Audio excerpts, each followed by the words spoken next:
Hello, welcome to the upside of introversion for HSPs in business, your secret magic. So, I'm excited here today to really dig into what it means to be an introverted HSP and what we can do to identify this within ourselves or those we love or those we're working with, and also how we can really um, dig into the gold that is an introverted HSP and how we can make sure that we have some tools and some techniques to keep us going, keep us sustainable, to not burn out, to not get overwhelmed, and to not quit. Because we are sensitive and we are people who, if we are overstimulated for too long, for too much, we can really crumble and fade. And we don't want to do that. So I'm Kirsten Beske. I coach women usually who are ready to redesign their life so that they really move into the next chapter of their life with more passion and purpose and meaning. And I also help entrepreneurs who are beginning their businesses really design a business that is sustainable for them. So if you're a HSP or an introverted HSP in particular, I have business design for you. So, I want to thank Jen and Josh for hosting this summit. It's really a fantastic idea, and I think it's something that's really needed. And we're going to get a lot of people interested here because I know that I did not have that term HSP to identify myself with for a lot of years. And as soon as I started digging into what HSP was, oh, that's me. And even as I prepared for this talk, I learned even more than I knew. And there was things I identified for myself that I thought, well, no wonder that's so exhausting for me. I shouldn't even be trying to do that. So let me give you a little bit of background on myself. So once upon a time, I was an attorney. I was a litigation attorney with that. And I was a litigation attorney for a lot of years. I was a litigation attorney for 14 years. I was a partner at a law firm. I worked in Boston. And I thought I loved fighting with people. I had been a competitive athlete, and so it seemed like going into a field like law where I could use my intellect, but also kind of get a little competition in there was going to be the great combination. And it really was until it wasn't, right? So I had a couple of kids. They had some very serious health problems when they were infants, and that just put me over the edge into overwhelm. And really, my whole system kind of crumbled in the sense that I burned out. I just could not fight with people anymore. I couldn't enjoy being a zealous advocate for my clients. And if I had known then what I know now about how I'm wired as a more introverted HSP, I would have not probably gone into litigation. I would have gone into a different field of law, and I probably would have possibly still been practicing law now. But as it was, I was able to take a pause and look at myself. And this is what I help my clients do today, and reconfigure all my strengths and my wisdom into something that also satisfied my sense of purpose and meaning in the world, which for me was trying to help people. And I was able to go back to school, get a master's in clinical psychology, and have a private practice as a psychotherapist for over a decade. Until I started coaching people because I became so passionate about positive psychology, the field of how we thrive. And so now I coach my clients and do how to design the life that's best for them. So this topic is really near and dear to my heart because I too was somebody who was didn't even realize it, highly sensitive in a trying to live a life that really did not fit how I was wired. So we want to avoid that for you. And if there's any shifts or tweaks you have to make in your life to get out of that, we'll figure out a way to do that for you today. So the reason I called this um, topic um, introversion in business is because for HSPs and introverts, there is a huge amount of overlap. And 70%, approximately 70% of people who are highly sensitive people are also introverts. So the majority of people who are HSPs are introverts. So if you are not one of those, I apologize. This is not for you. But for those of us who are more introverted, it's really important to kind of use lots of different language here to describe the reality of our lives. So an introvert is generally somebody who gets recharged and gets more energy being alone, whereas extroverts get recharged and get more energy in the presence of other people.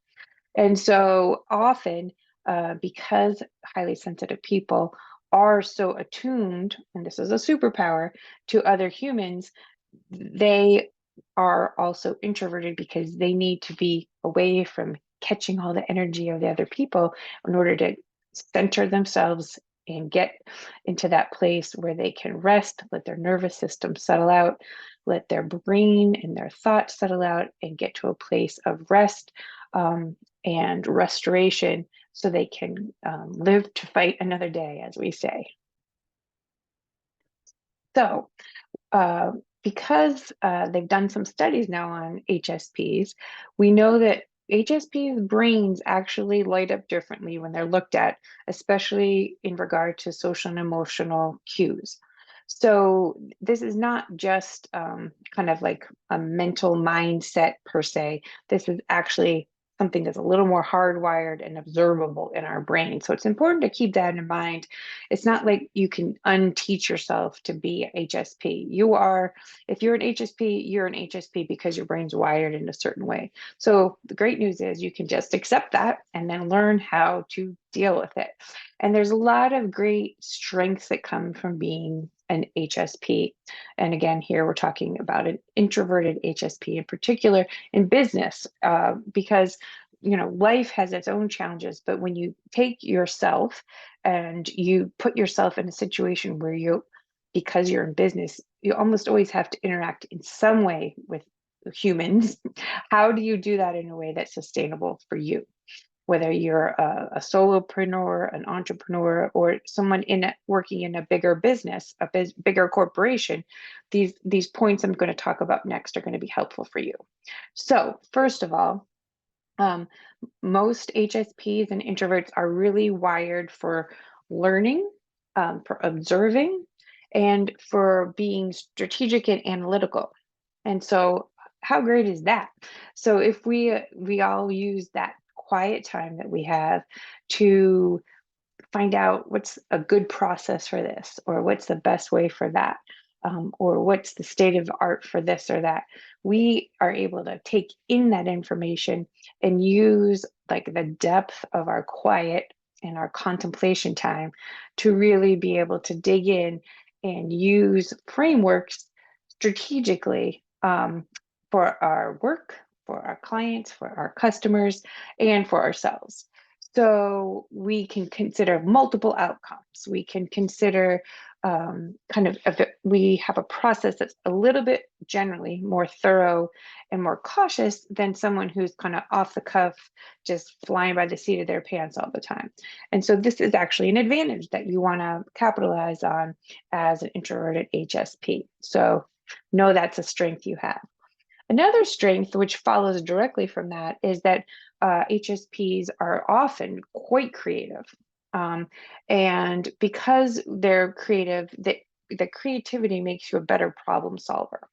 So if you are in any kind of a team at work, or you have a team that's working for you, if you're an entrepreneur, uh, the ability to be able to gather all the information you need and then come up with a creative solution is going to be easier for you than the next person who's not a HSP.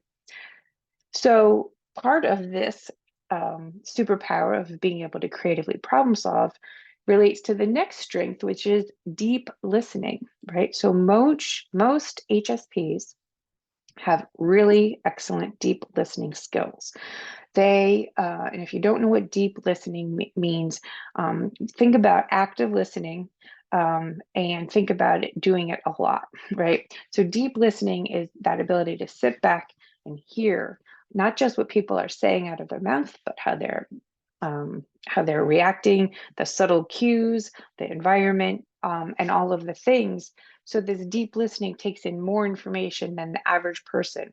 And that deep listening really can help you absorb and understand somebody's viewpoint, which means multiple viewpoints, which means you're going to have a lot more information in order to use to either come up with a solution, come up with an intervention, or think about it from a marketing perspective to make sure that whatever you're trying to sell in your business is really meeting the needs of your target audience through deep listening and synthesizing that information and using it.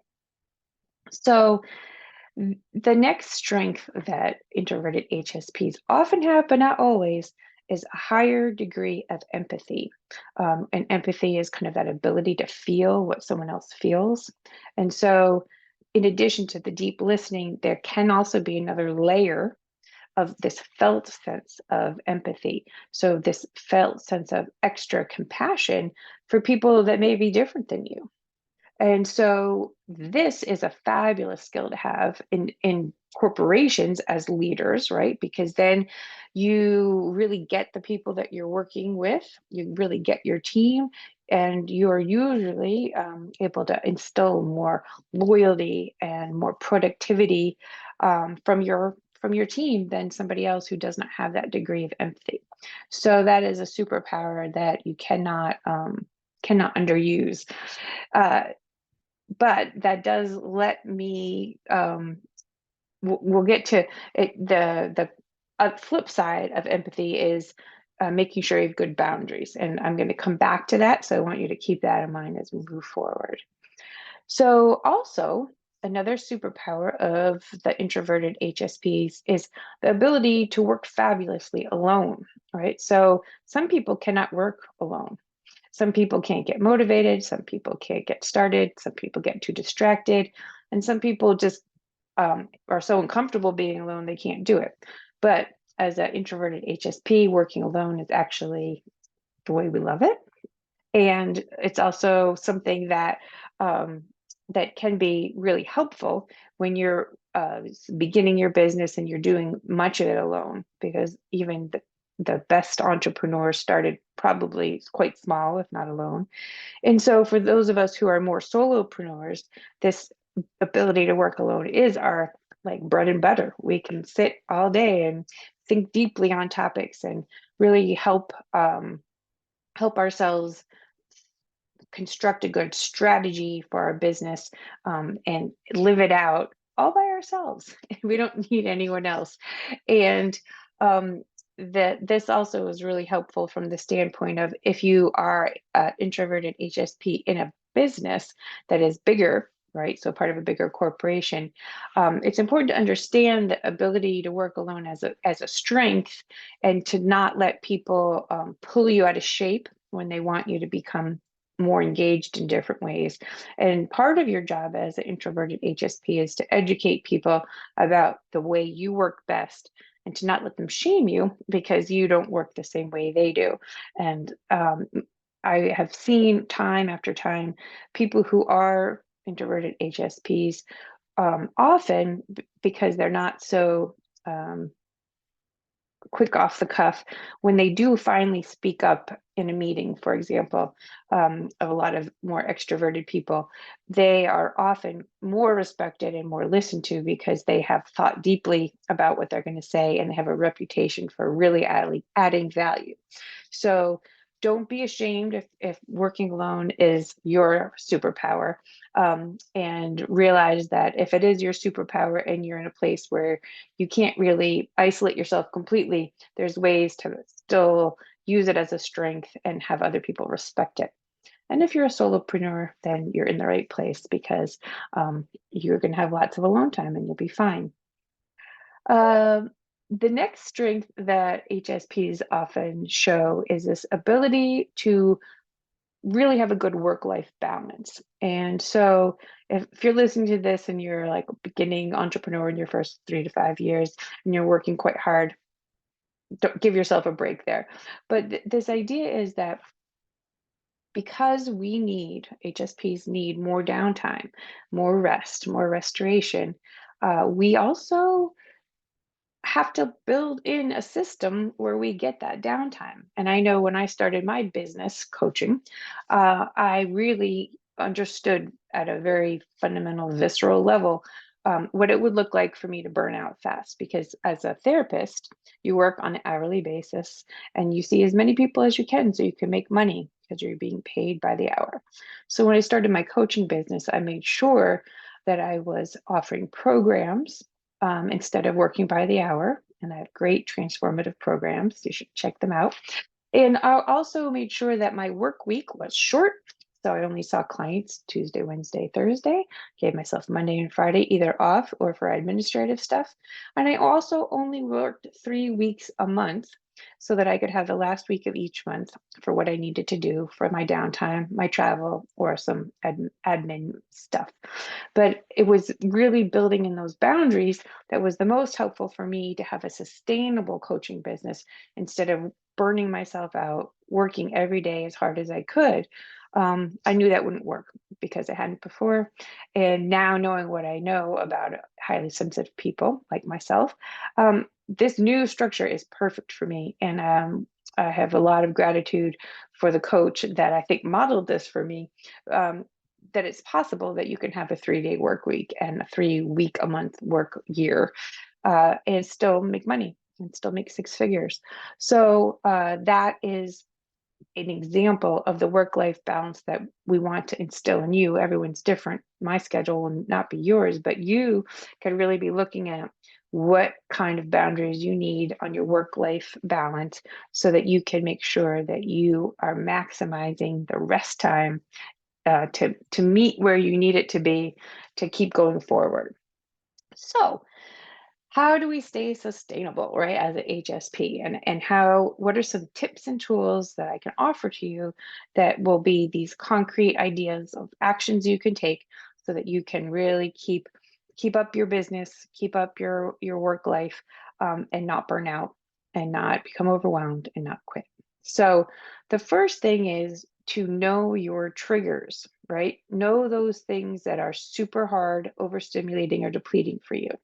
So this could be as simple as going to parties. I know I definitely learned how sensitive I was to parties when I stopped drinking about a decade ago, because parties are really overstimulating, and apparently alcohol was really helpful to numb down my sensitivity so I could handle going to parties.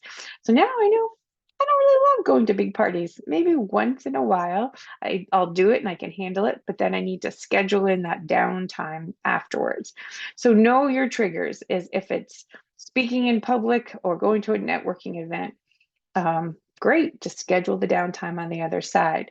And so what do we need to schedule in on the other side? Well, that's up to you, but let me give you a little smorgasbord of ideas of what you can do for your nervous system to settle on the other side of something that was a trigger that really got you overstimulated. So there's the age-old meditation. And if you're not someone that currently practices meditation, that's not going to be really helpful for you. It's something you have to practice over time. And it's worth it if you take the time to invest in a meditation practice that calms your nervous system. It will really pay off, and you'll get really deep, quick results from meditation. But not everyone likes meditating. But there's also doing things like getting massage or body work. There's play, there's making art, there's recreational pickleball, there's baths. A hot bath with Epsom salts is amazing for calming your nervous system. And then, of course, all forms of sleep. So I'm a big fan of napping. Short naps, 20 minutes max. Time in a hammock outside, another good go-to. And also just sleep in general, getting to bed, making sure you're getting rested. Those are all examples of concrete ways to reset your nervous system, listening to music. I mean, there's a whole litany of them. The key thing is for you to figure out the things that work best for you and to make sure that you understand where they are so you can have them to go to on a moment's notice as needed. Because we don't want you to forget that you have ways of resetting yourself when you get so overstimulated. Another thing you can do is just make sure you're checking in with yourself, right? If you don't take the time to check in with yourself and ask yourself, what level of stimulation am I at? Overstimulation, where am I today on my energy level? Sometimes I like to talk about your your energy battery. So in order to interact with humans, because we're so sensitive to them, we have to keep our energy in check in a way that we don't just keep spinning, in the presence of others until there's just nothing left. And then we fall off the cliff and we spend 3 days in bed with a migraine. So, so just make sure you're checking in with yourself pretty regularly so that you can adjust and tweak as necessary to keep your energy where you need it. So another tool that you should consider using and is to make sure that you've got um, boundaries and deadlines that match your energy, if that makes sense. So if you're going to give yourself a deadline for a project, make sure it's long enough so that you're not having to really crank up your energy to a really high level to get it done. Or if you're seeing clients, don't schedule a whole day of clients. Just find out what's the right amount of clients for you to not burn out. I discovered that 4 was my max, which I was surprised because could see 8 people a day when I was a psychotherapist. But really, 3 or 4 people is plenty for me as for my output of energy on a day. So how many is too many for you? Ask yourself this question. How many meetings can I have in a day without getting depleted? And another one is how many in-person networking events or in-person events can I handle in a week, a month, a year? And you may find that it's a lot less than you're actually being asked to go to. And so what we want to do is give yourself permission to say no. So, this idea of identifying those drains for you on your energy is really important. And you have to then consider how to modify things so that you're not doing the energy draining activities too frequently. And if you are really good at identifying energy draining activities at work, um, a really good idea is to get support, in other words, another human, or maybe there's some automation that can happen. But you want to get support in those areas that drain you. So if you have a piece of work that is not, it's hard for you. So for me, tech is always hard. And when I sit there and try to go through how to set up all the connections for an email chain or something, it just the degree of detail necessary does not fit with what fills me up. Other people, it might, all right, and then you go for it. But for me, I need more support in the tech area so that I don't deplete myself doing this thing that drains energy out of me. Um, and so the corollary to that is if you're going to do something that is kind of intense and hard, only do it in short bursts of time, right? You want to not consider your energy source infinite. You want to realize that it's finite, it needs to be refilled, and the best way to conserve it is do short bursts, check in with yourself, rest, revive, reset, and then see if you have any more in the tank. And so the recipe for disaster is not checking in with yourself or not acknowledging that short bursts of time are really all I've got. And thinking I'm superwoman and I'm running the marathon, right? We don't want that. Let's see. So we also want good, strong boundaries around humans. So unfortunately, some humans require more energy than others. And in the world of HSPs, I don't know if you've heard of the word energy vampire. It's also on a popular television show these days, so what we do in the shadows. But an energy vampire is kind of defined as the kind of person that energetically feeds or sucks the energy out of the givers of energy. And so as HSPs, we are a little bit susceptible to energy vampires or people that suck energy from us. And this is not to demonize or pathologize people that need energy. That's not the point. The point is to know ourselves well enough that we know that we need to put boundaries on the time that we spend with such people or avoid them completely. but to just be aware that other humans can deplete us, and we need to not sacrifice ourselves for them, even if they're clients, right? Paying clients. We want to make sure that we're keeping up the good boundaries around the client coach relationship or the business relationship that you have. And just making sure that you're taking care of yourself and not letting your idea that you need to take care of the other human really deplete you. So, um, not and then the same idea with compassion fatigue. Certain people do have a lot of struggles in their lives, and as an empathic person, you may be really feeling very compassionate towards them. But the key is to not let yourself go so far into empathy and compassion that you get so tired you can't help people anymore. So keeping that check on your own energy level and keeping the boundaries in place around people and situations so that you can keep your energy high is going to be key to a sustainable professional business practice, whether you're at a firm, whether you're a solopreneur, maybe an entrepreneur, whatever the work you're doing, and saving some energy for those people back home who need you as well. So I like I like to really point out that if you have clarity in your sense of purpose in the world, if you know your big why, if you're clear on your values and you know your strengths, it makes it a lot easier to fill your time with things that matter to you. And so, as a highly sensitive person, you want to make sure you're really clear on kind of your idea of the impact you want to make on the world and your zone of genius and how you're using it so that you're really focusing that limited quantity of energy in the right way. So this is something I do in my Next Spark Accelerator program. We work the whole first phase is on knowing yourself well enough to know your sense of purpose, your sense of impact, your strengths, your values, so that you always have a really clear compass on how you want to use your time and energy so it doesn't get kind of diffused across the world and never really pointed in the direction that you want it to point. And then we've got the idea of perfectionism and negative self talk. Now, this may not resonate for you, and that's terrific. But a lot of people who are highly sensitive and very thoughtful also have a high sense of perfectionism and what they kind of the standard they hold themselves to. And so this can result in a lot of negative self talk and that can be really energy sucking as well. So I'm going to give you a couple tools to combat your negative self-talk. The first of which is simply having gratitude.